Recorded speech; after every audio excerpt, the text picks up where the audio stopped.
Hindi na ibinalik ang Confidential at Intelligence Funds o CIF ng ilang civilian agencies ng gobyerno sa pinal na bersyon ng 5.768 trillion pesos 2024 national budget na inaprubahan ng mga pinuno ng House at Senate contingents ng Bicameral Conference Committee.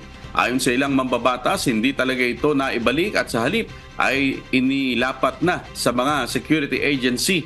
Wala na rin ang panukalang 300 million pesos secret funds para sa Department of Information and Communications Technology o DICT at iniligay na lang sa cybersecurity efforts nito. Nananatili sa 9.5 billion pesos ang kabuang halaga ng CIF sa ilalim ng 2024 national budget kung saan kasama ang hindi ginalaw na 4.5 billion pesos na CIF ng Office of the President. Pakinggan po natin ang pahayag ni Senator Sani Angara. Hindi kasi nilipat yung iba sa CIF ng NICA, NSC. So, hindi mo masabing wala talaga, pero nalipat sa mga security agencies from civilian agencies.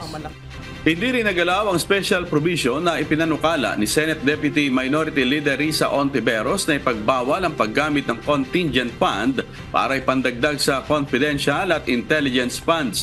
Ngunit may exemption o kondisyon naman ito. Pakinggan po natin ang pahayag ni Senate Deputy Minority Leader Risa Ontiveros. Something like unless certified, urgently certified by the President. May condition na mahigpit naman din kasi mayroong extreme necessity.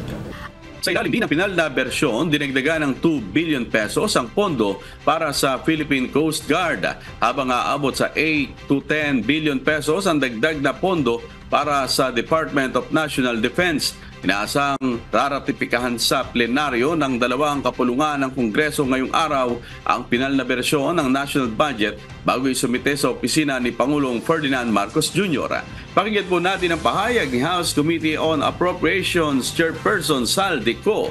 Natutuwa kami sa buong Senado at nag-agree po sila at pinatunayan nila na walang mangyayari katulad ng haka-haka na may mangyayari sa BICAM na maibabalik ang confidential fund, especially sa education.